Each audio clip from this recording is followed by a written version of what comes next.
Pemirsa, bagi Anda pecinta sepak bola di Sulawesi Selatan, khususnya Kota Makassar, Anda harus lebih bersabar lagi menunggu pembangunan ulang Stadion Matoanging. Pasalnya proses pembangunan Stadion markas PSM Makassar itu sudah 2 kali mengalami gagal tender. Setelah dibongkar pada tahun 2020, pembangunan kembali Stadion Matoanging hingga kini masih belum jelas. Bukan hanya 1 kali, ternyata proses tender sudah 2 kali mengalami kegagalan dan saat ini baru akan memasuki proses tender yang ketiga kalinya. Hal tersebut dikatakan oleh Sultan Rakib selaku Kepala Bidang Humas Diskominfo Pemerintah Provinsi Sulawesi Selatan.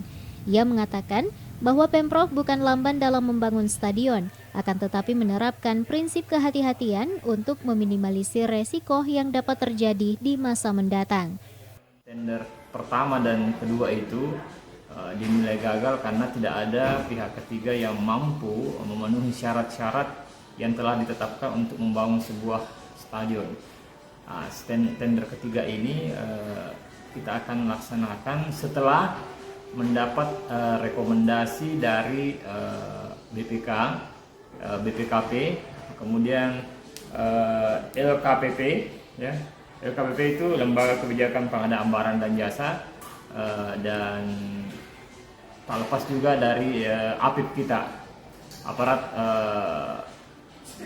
pengawas pembangunan kita, yaitu inspektorat. Dan tentu kenapa agak lamban? Karena Pemprov menganut prudent principal bidding, ya.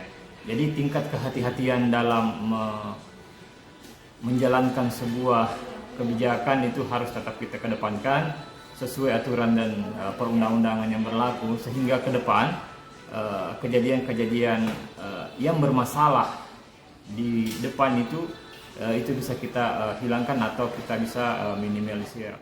Proses tender yang ketiga baru akan dimulai setelah mendapatkan rekomendasi dari BPK, BPKP, LKPP, dan pihak inspektorat.